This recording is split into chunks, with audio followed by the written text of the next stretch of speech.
Hello and good evening from my side. My name is Dominic Thor. I'm very happy to be invited here to give this lecture today. I hope it's going to be interesting for you. I will be talking about the rationale for longevity education programs. And of course, I will be covering things like the terminologies of what does longevity really stand for and what we are trying to achieve. My background is that I'm the president of GCLS, which is the Geneva College of Longevity Science. It's the first academic institute that focuses exclusively on longevity science. And in this lecture, I will be explaining why this is so really important. And I would say we go right into it. And I think the first question is, why is there so much interest in longevity today? I think this explains why everybody is talking about this topic. And the answer is pretty simple. We are living much longer than we used to. If you take a look at this graphic, it shows where we are coming from and where we're hopefully going to in terms of our average life expectation. And you see that even in less developed regions, so poorer countries typically, the life expectation of people on average increases. And this, of course, has many implications. And one of them is that the scientific community has taken an interest in longevity research. And what you see here is the increase of PubMed search results when you enter the key term longevity. And it shows that in terms of, biology, biotechnology, genetics, medicine, there is a lot of research going on, and hopefully this is going to give us more insights into the mechanisms that drive aging and possible interventions that we can use to avoid becoming sick and eventually dying. This recent quest for longevity has captivated the public interest over the last few years. And we see that when we look at several examples that I collected here. So there is the New York Times bestseller list, and maybe unexpectedly so, one of the bestsellers is Outlive, a longevity popular science book by Peter Attia, that I think serves as an intro for many people to this, similar to other books like maybe from David Sinclair and other authors. But it shows that it's in number 4. It's becoming a pretty popular topic and people talk about it. And they talk about it also on podcasts. You see here one of the leading podcasts on Spotify is really a longevity podcast. And we have suddenly Netflix shows. Of course, we have Andrew Huberman here again being a guest star on the Jimmy Fallon show. So there seems to be a big interest in this. And this interest is really also shown by many industries that now take an interest. So some of the big conferences in medicine, but also in other fields, are suddenly using, well, I would say the marketing term longevity at least, in order to attract attention. So suddenly this anti-aging skincare conference is suddenly it's a longevity conference. And you see, when you look just quickly at these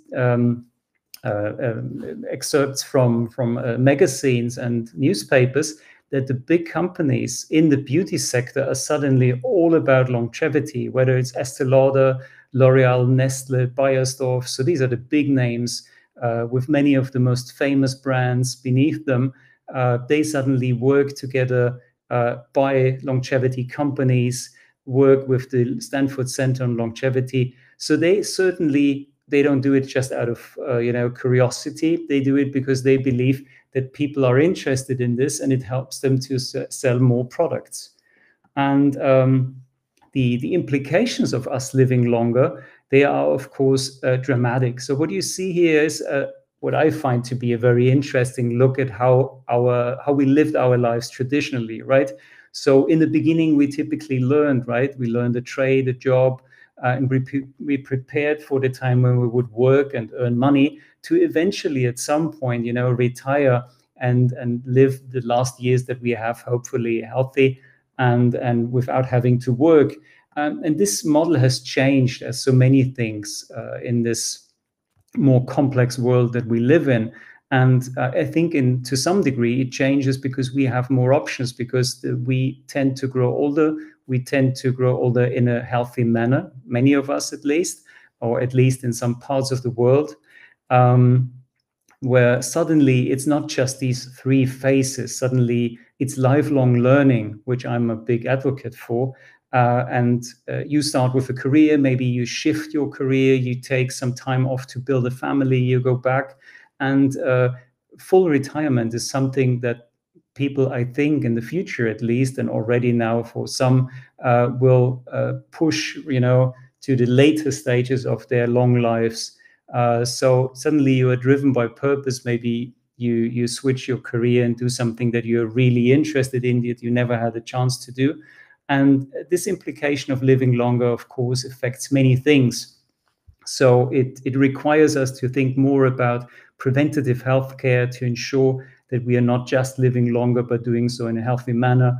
That we need to change, obviously, our lifestyle, because this is what really impacts our health. Ultimately, you know that everybody knows it.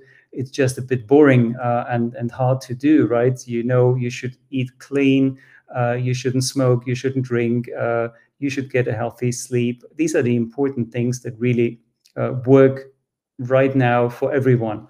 And you have to look after your mental health. I think this has been shown, uh, thanks to COVID, a lot, that even younger people can be mentally affected by the things going on around them. And of course, if we continue to live longer, then we have to look after ourselves, not just the body, but also the mind. And then, of course, you have to think about this personal fulfillment, right? There are very interesting studies that clearly show scientifically that those people that live longer tend to have a purpose in life. So typically, they have a lot of social interaction. They are surrounded by not necessarily their family, but friends, people around them that care about them. And they have purpose. They want to do something. I remember watching a television show where there was a very nice lady from Japan living in an area where people tend to grow very old. And she learned a new trade. And she was, I think, 90. And she said, well, it's not a waste of my time because I expect to be doing this for a few more years. And I think this is also very important for us as a lesson. And obviously something we have to think about and don't necessarily enjoy. There is financial planning. If we live longer, there is the question, how do we finance that, on a personal level? And we need to plan our retirement. We have to think about, as a society, what are the costs of healthcare for society if we grant access to these new technologies that I will be talking about. And I think this is a good example that living longer not just only affects yourself, right? It affects us as a society. And what you see here is an interesting graphic that shows that the pyramid, right, of life expectancy is changed, right? So the number of people growing to be very old in a society is changing. It's not a pyramid anymore. It's flattening out. We have suddenly maybe more old people than young people. And of course, this dramatically changes the workforce and affects businesses, etc. Um, so there is the question of resource allocation, right? So if we have money, where do we invest it, and who gets access to this new kind of preventative healthcare, longevity medicine that typically is associated with high costs because it's personalized and it uses cutting edge technology. And of course, we need the healthcare professionals that are really intimately aware of these possibilities. And there are a lot of economic impacts, like I mentioned before. Quickly, I'm going through this very quickly. I think it's not important to remember all the details. It's just important to know that longevity is a sector, a field of research that really affects all of us. So as people tend to grow older, stay healthy, living longer, obviously they probably will need to work longer because they can't afford to stay retired forever. So we have to bring on and have them work together with the younger people in the workforce. And that is required because we don't have enough young people anymore, at least in the Western world.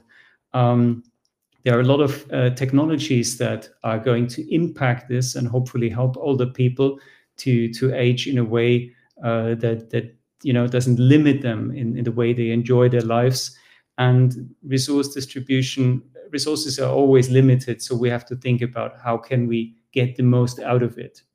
And Now that I explained so much about why longevity is affecting all of us, all of you, I think we have to talk about the terminology. What is longevity science? Because I think there is a lot of misunderstanding concerning this term. Very often, people, when I talk to them and they have no prior understanding of this, they say, well, that means longevity means you want us all to live longer. Maybe I don't want to live forever if I'm sick for a long time.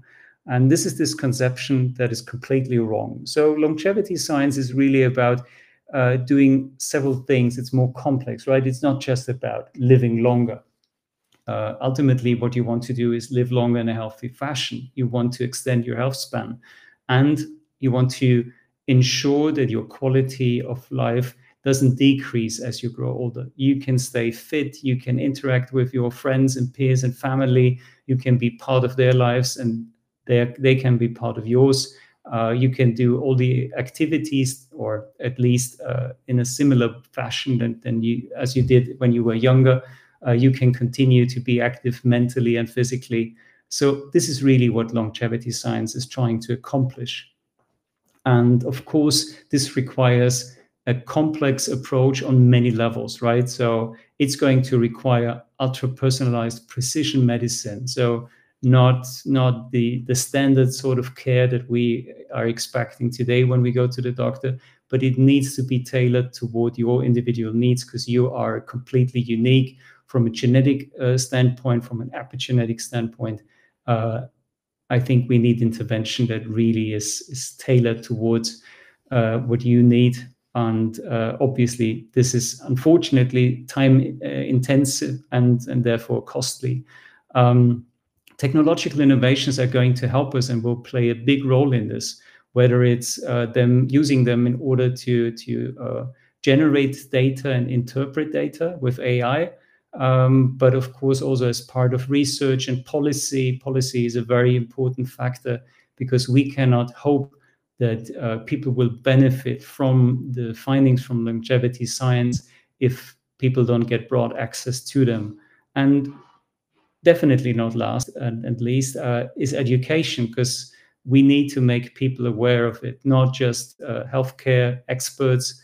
You need policymakers, investors, and patients ultimately being aware of the options that they have. And longevity science really is a field that combines many other disciplines of research. So it combines medicine, pharmacy, biology, public health, nutrition, psychology, and more.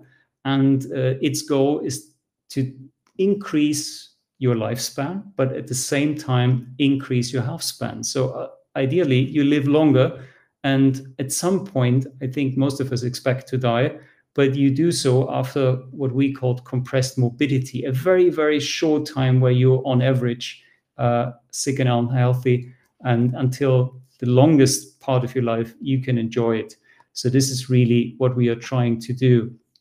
And therefore, longevity science addresses a number of topics and questions, like understanding what are the mechanistics that drive aging, or how does aging really show, how can we diagnose the way that we are being affected by aging, and how can we diagnose the onset of early age-related conditions, and obviously how can we treat that. So what sort of interventions do we have? And these interventions can be in many forms. So very often it's lifestyle intervention, as I mentioned before, simple stuff like looking out after yourself, eating well, sleeping well, trying to do sports, physical exercise is very important. We have several interventions that I think are very promising, but there is not one miracle pill right now. So it's not something that you can simply swallow and things will be perfect. You have to do a lot of different things. And of course, longevity science also addresses how we as a society are being affected, and how we can, confront this challenge of overcoming this, what we currently see as the end or average span of our life. How can we push that limit? And I think we can only do that all together. If you compare longevity science with other fields, I think you have to realize that it's really standing on its own. There is medicine, there's gerontology, both very similar fields in some regards, but of course they have a different focus. So medicine is currently a more reactive form of science. So medical doctors look at problems when they arise and then they start treating it. Ideally, with longevity science, we try to do it much sooner than that. And gerontology is, well, of course, there are different schools of gerontology, but it looks mostly at old people. And eventually, with longevity science, what we are trying to do is we don't want to grow old. Or at least not in a way that we currently associate with being old. The question is, why do we need education in longevity science? So I think the easiest way to prove that we need is to highlight parallels in history. So when, for instance, we look historically at public health, which is also a pretty young field of science, so maybe 150 years old, we see that it dramatically influenced the way that people behave and the way societies go about ensuring that people stay healthy and live long. And I would say that the biggest increase of life expectancy over the last 150 years is due to public health policy. And public health really is everything that societies do to ensure that disease is being prevented and life is being prolonged. It's not a concept that is new. It's new as a sort of science, like new as in being created at the end of the 19th century. But of course, societies always tried to stay healthy. It's just that before a certain point, they didn't have the science to really understand what they were doing. So the real birth of public health was coinciding with very interesting findings on biology. So proving, for instance, that disease is caused by bacteria helped people to understand that suddenly, if you looked after the quality of the water by installing filters, you can prevent widespread disease. And suddenly, this has changed, the way that people reacted, because suddenly public health was not in the domain of maybe the oldest guy in the village. There was an expert for it. There was really a link between the cause and the result, and you could interact here. So knowledge suddenly became very important. And this is why at the beginning of the 20th century, the very first public health education schools were created. And it's no surprise that this was really a lot of private initiatives that drove this. So there are some arguments why public health became so important right at a time when there was the industrial revolution going on. So of course the situation of workers in Britain at the end of the 19th century was dire. So I think this really influenced a lot of people in looking into, okay, what can we do? But ultimately it was the availability of scientific results and findings that drove this. And this has been growing a lot, this sector. So this is looking at the US, but it's, I think, a similar picture in other countries too, where in the beginning of the 20th century, there were maybe one or a handful of dedicated schools to public health. But today there are 46 of them with thousands of students. So this really shows that this is a really, really important discipline. And it has changed the way people work together, societies, countries. A lot of these efforts are global. A lot of diseases have been eradicated in the Western parts of the world, for instance. Life expectancy has been increased. And really, public health, I think, serves as a very good example of what longevity science can achieve as maybe the next step of this ladder, where we continue to increase quality of life, healthcare systems quality, and our expectation in terms of the years that we live and the way that we live that. And in longevity science, we have discovered, or it's really based on the fact that aging is the biggest risk factor that we have for chronic diseases.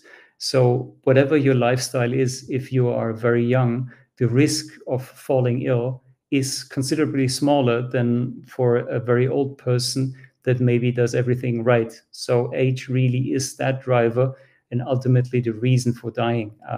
So what we now need is that we have to ensure, and this happens, I think, a lot through private initiatives right now, that we use this knowledge that we have, that we increase that knowledge, that we continue to do further research, and hopefully come to a point where we can really change this cycle. And education, especially academic education, is vital because it helps people not only access that information, but also in a way that they can trust the source. The thing is that a lot of interesting findings are out there. A lot of biohackers are out there discussing on the internet what can be done, what could increase, your health, your lifespan, whatever. And I think some of them are very clever. But at the same time, it's really hard for people to differentiate. Is that a person that really knows what they're saying? Or is it just some gibberish, somebody trying to sell you a product? So ultimately, I think education is highly important to ensure that this can be done. And the education that I'm talking about at GCLS is of course academic. It's a study course that takes 1 year to complete. But longevity education has to happen on many levels. So it does not mean we just have to educate our doctors. We are, of course, depending on these physicians to help us stay healthy or get healthy again when we fall ill. But at the same time, we need it for many, many disciplines and jobs. And what you see here is some ideas about why we need the different people from our society being educated on longevity. So there is, of course, medical doctors and health professionals. And for them, it's probably most interesting to focus on how can we work with modern diagnostics, how can we use advanced longevity interventions.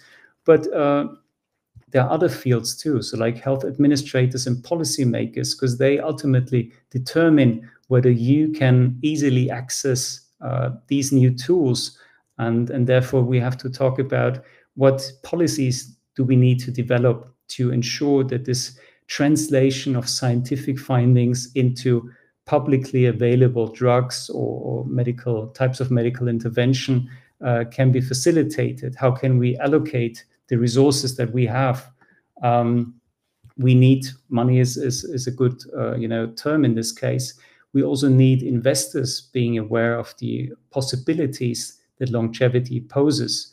And currently, I think most of the investments being done are from the private sector. So people who back projects with their money, I think they need to understand what they are backing, because at an early stage biotech company, you can't really go by financial numbers. You have to understand what they are building. So education plays an important role. And of course, because I mentioned twice before how important lifestyle intervention is in this context, that way that you live your life ultimately depends or decides how old you are going to be, at least, on sometimes people get lucky, but on average, this definitely is true. So we have to educate nutritionists and also fitness coaches to ensure that we receive the right advice from them. And the question now is probably, what does longevity education look like?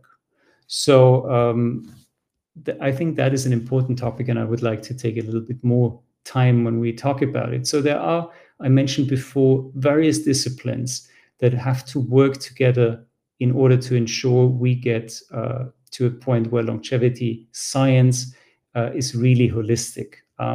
There was the problem back in the day when public health came about, that it really split itself from medical studies. So there were medical universities. They were, of course, also looking into public health. And then there was the public health schools. So I think up to this day, you could say that there is a little bit of conflict between these disciplines. And with longevity science, which relies so much on many other disciplines, we have to ensure that they all work together and that we offer an holistic insight into the many factors that drive aging, that affect aging, and help us maybe prevent aging ultimately. And some of these topic areas are listed here. So obviously, you have to look into aging research.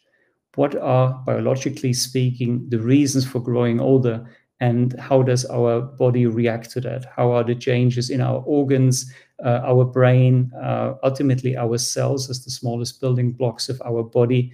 What about age-associated diseases that tend to happen when you grow older, but could also affect you at a younger age?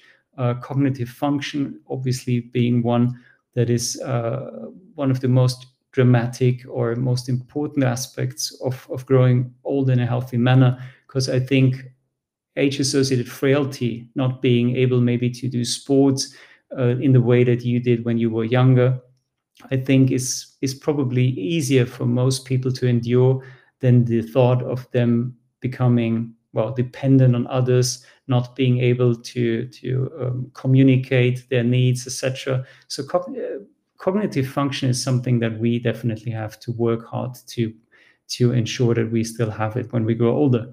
And the way to do it is via preventative means. So we should not only react like medical science wants us to, we should try and prevent. And we have a lot of options here. We have very advanced diagnostics that look not only at our genetics, but also at our epigenetic makeup. So the concept that you are born with a set of genes that you cannot change and you are, so to speak, helpless, has now been completely revamped. We understand that the way that we behave, the way that we live, actually decides which genes that we have are being triggered. So we have, well, it's hard to say the word control, but we definitely can influence this. There are new ways of medical treatments, some of which, unfortunately, are still in a very early stage. So the means that we have are still limited in terms of, addressing age-associated issues, but they're becoming more. And when you go to any longevity conference, you will hear tons of interesting studies, some of them still maybe at the preclinical stage, but many of them now going towards a point where we can see that they can be used on humans safely and effectively within a few years. And any such therapy, I mentioned it before, will have to be ultra personalized, really tailored toward your individual needs. And there is, of course, lifestyle adaptations that you need to do. Technology plays a big part. Artificial intelligence is not just a buzzword. I think it's integral for longevity science to do its job, because we are creating such an abundance of data that we, I think, cannot, if we do it, one by one as humans, cannot really make the most out of.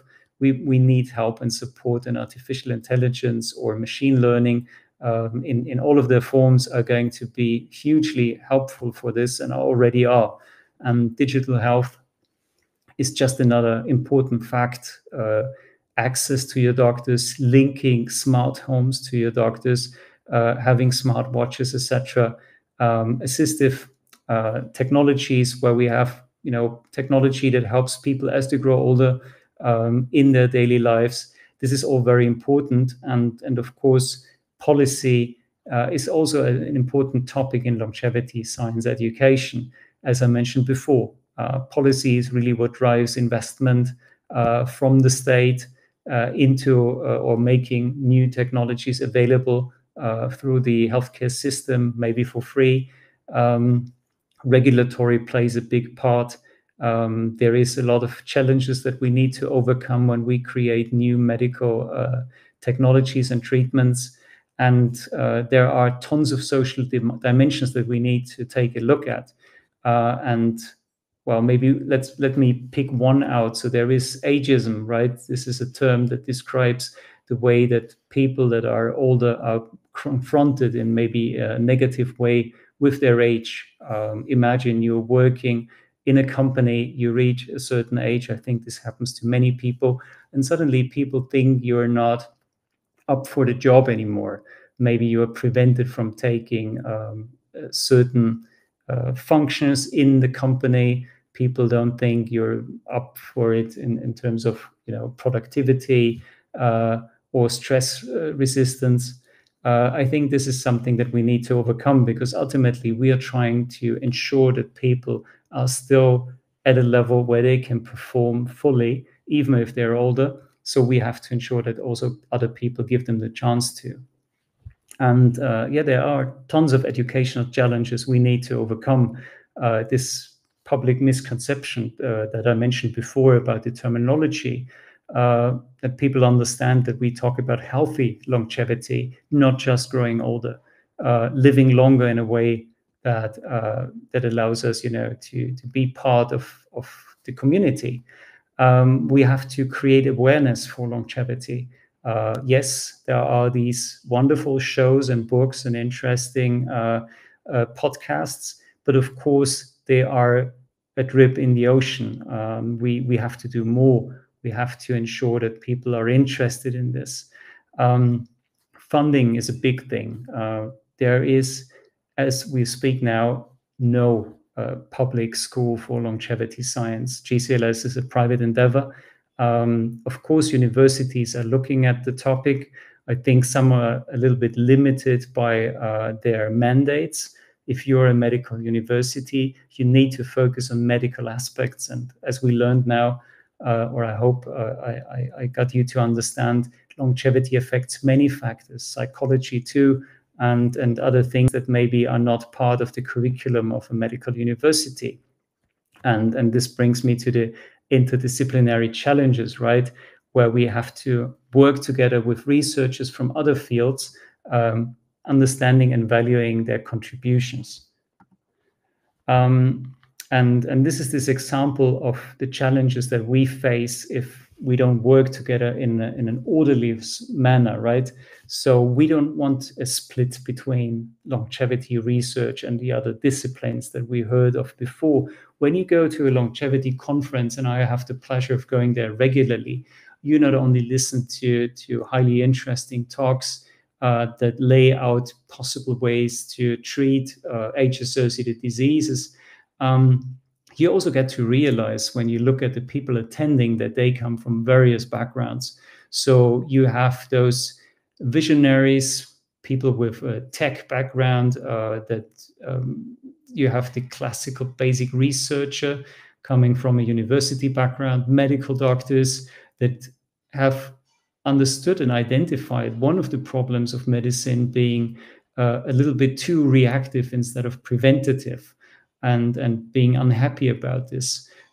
You get students, you get pretty crazy people too. So it's, of course, depending on where you're coming from. Longevity stands for some people for the ultimate goal of living forever, which is something that, scientifically speaking, we are definitely not in proximity of achieving.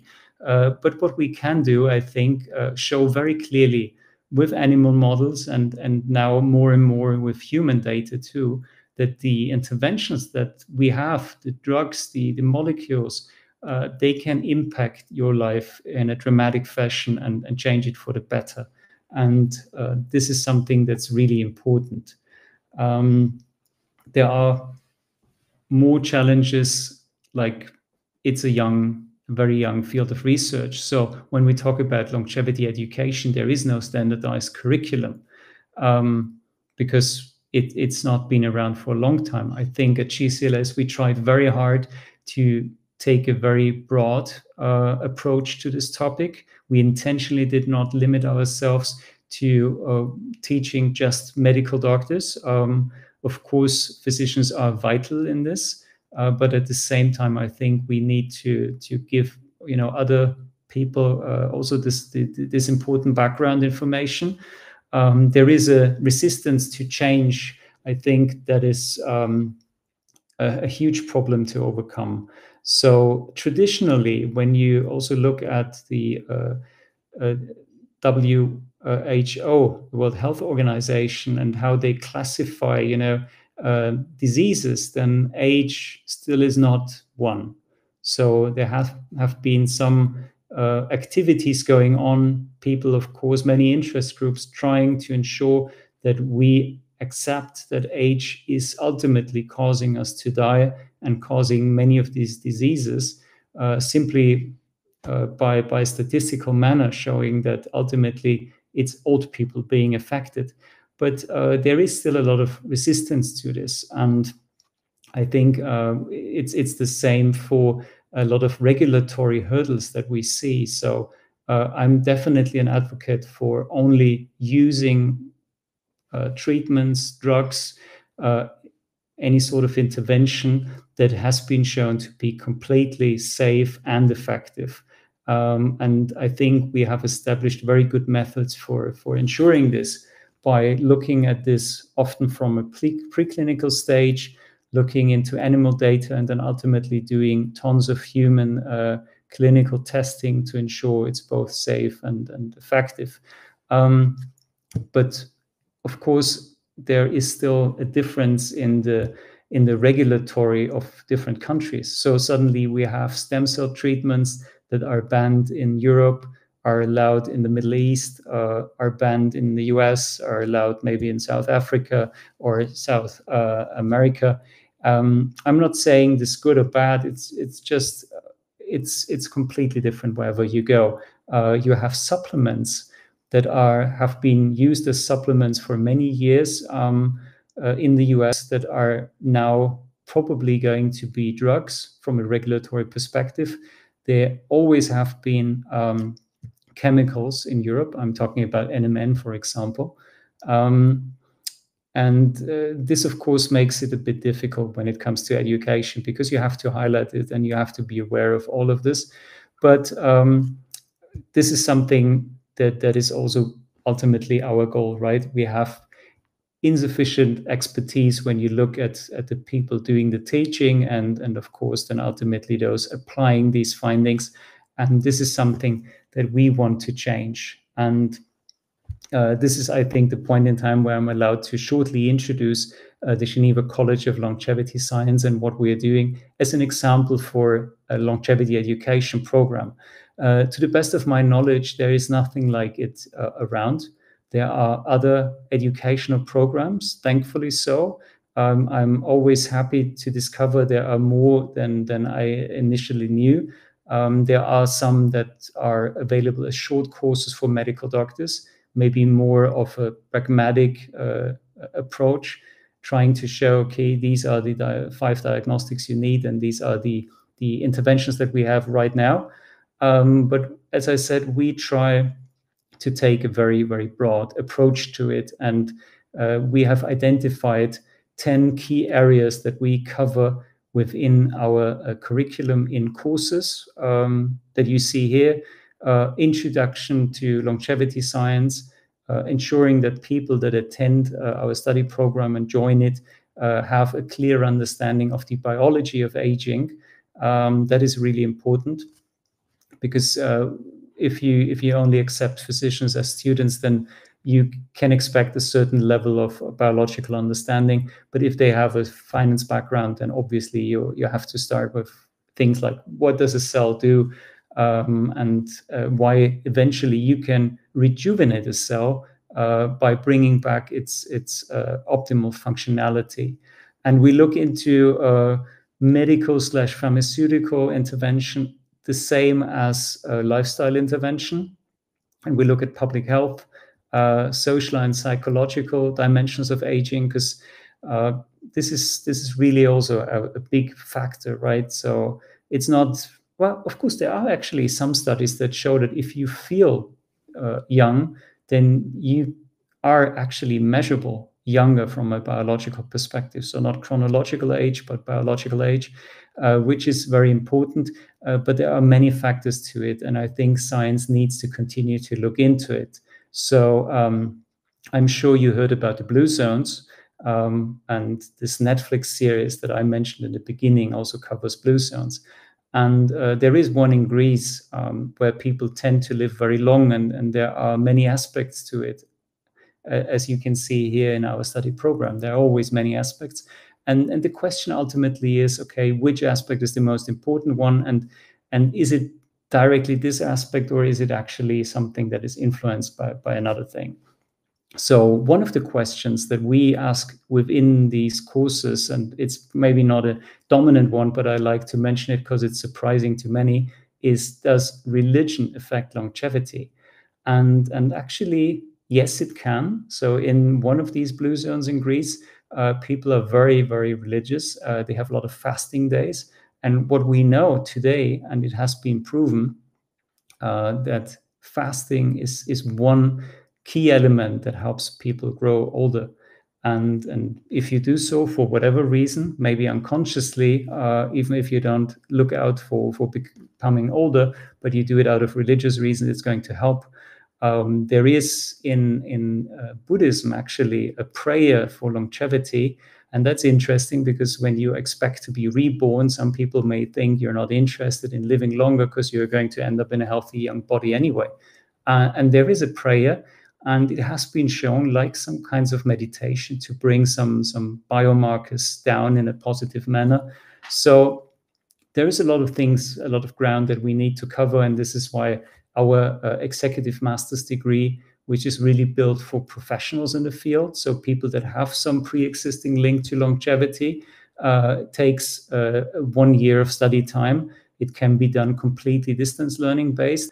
And I think this is a concession that we have to make, because we said we offer it to professionals, people that work already as doctors or policymakers, healthcare administrators, so they cannot take a year off and relocate to Switzerland. They have to do it from home. But we do have meetings every semester where people can attend live classes, and I think this is pretty important. But I think what's still missing, and this is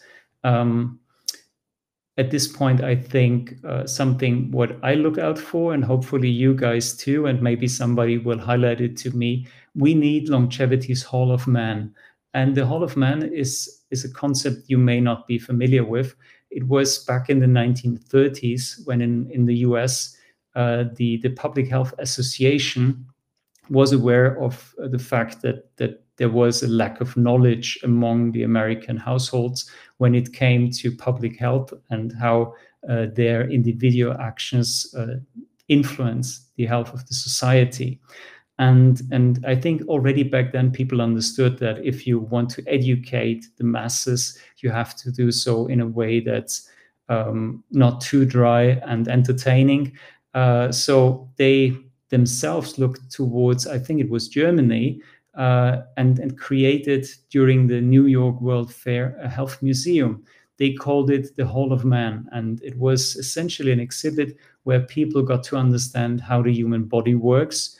There were props and models for it, and back in the day, this was highly well, it was provocative to many to see the inside of the human body, but it was also enlightening.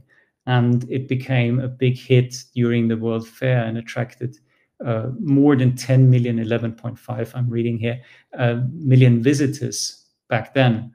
So it was an engaging way of informing the public. And I think this is what longevity really needs. Of course, it needs its academic programs. It needs education on many levels, hopefully in schools too. So for everyone, for practitioners in the field, not everybody needs to have a master's degree, but everybody should be aware of what's happening, especially if they work in the healthcare industry.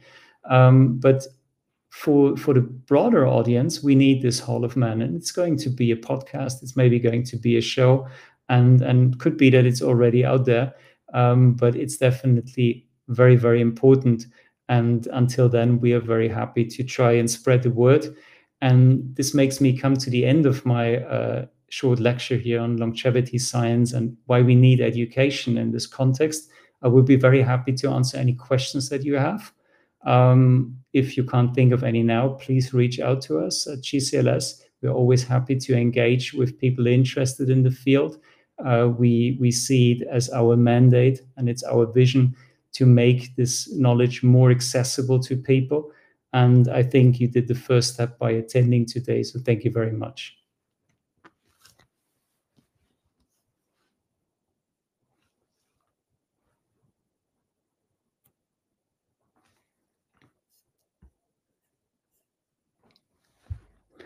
Yeah, Joanna's writing, longevity is not only about medicine. Definitely so. I feel that people need to understand it, and those that are already part of the field, they do. It's just people outside that have problems, as in also understanding longevity just doesn't mean living longer.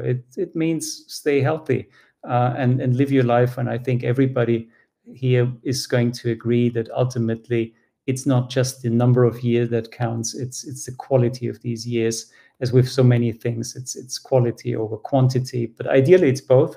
And there are very, very interesting things, and I'm sure that if you start uh, dealing with this topic seriously, reading up on literature, maybe even reading some of the more recent findings in research papers, which is quite easy, um, then you will see you get hooked on it. And it's the same that happened to me 12 years ago. I was in regenerative medicine back then, and longevity became passion.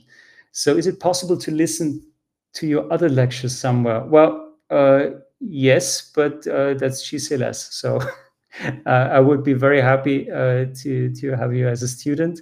But of course, we do sometimes speak at some conferences or so, but most of the informational material that we have is part of our study course, where we try, and not just me, thankfully I have a big team that is supporting me. We currently have some, I think, 40 lecturers that help me cover all the different aspects, because my background is pharmacy. So I think many of them are much more able to cover the other aspects that we have. And I think it's super important that you have experts talking about it, because we often say we cover in our courses the basics, the foundation, the theory, but the theory always is dry. I remember it from my days as a student. And it's so much better to hear from those people actually applying these findings. So the basic researcher in his laboratory working on a new drug, the medical doctor explaining about how they take these findings from their diagnostics and apply them then as medical intervention. And you can also have a scientist talking about the same sort of diagnostics, how they came about and how they work. And still, it's going to be different when the doctor explains it, because he has a more practical approach. So both is important. How do you envision longevity medicine being integrated in current medical care? That's what Roberta is asking. And I think it's an excellent question, and it's not easy to answer, because I think hopefully it's going to be a slow change, obviously, because the way that the system works is right now very much focused on identifying a disease when it pops up, and then treating it very often through, well, if I'm saying this on a general level, the cheapest way possible.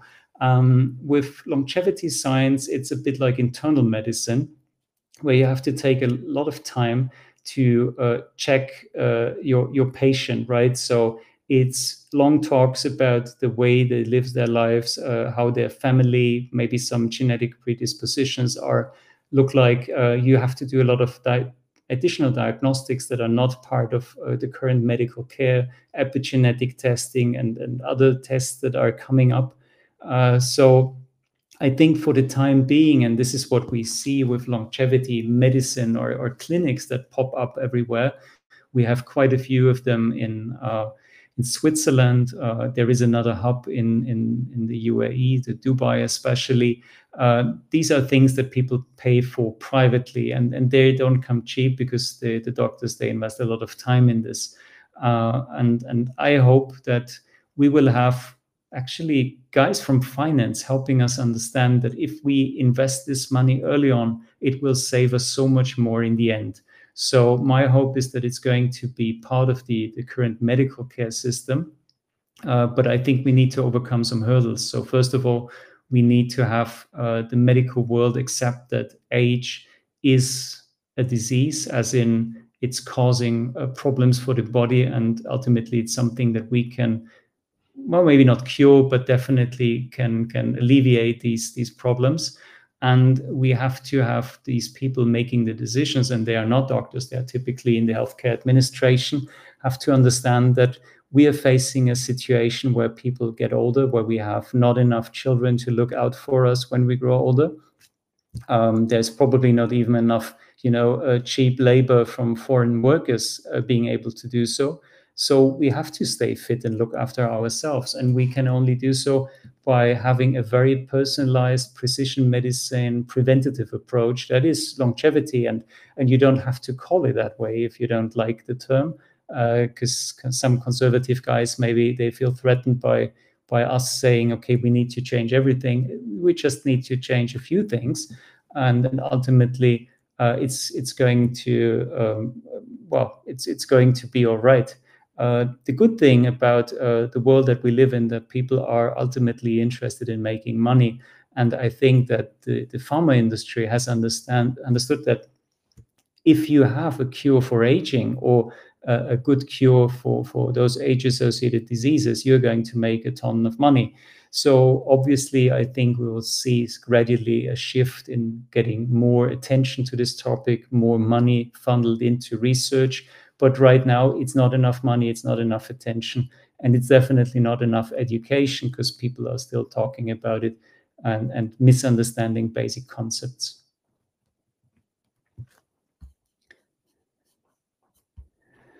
So, well, I think at this point there are no more questions, unless I'm mistaken. So let me say thank you again for to all of you for listening in. Definitely for the chance of being here. So big thanks to the team of Webinario. I will be here. Please reach out to me on LinkedIn or via GCLS if you have any more questions or anything that I could be of assistance with. And yeah, please look out for yourself. And I hope I sparked your interest, if you didn't know about longevity before, which I guess you all do. So continue your own personal educational journey, and all the best to you.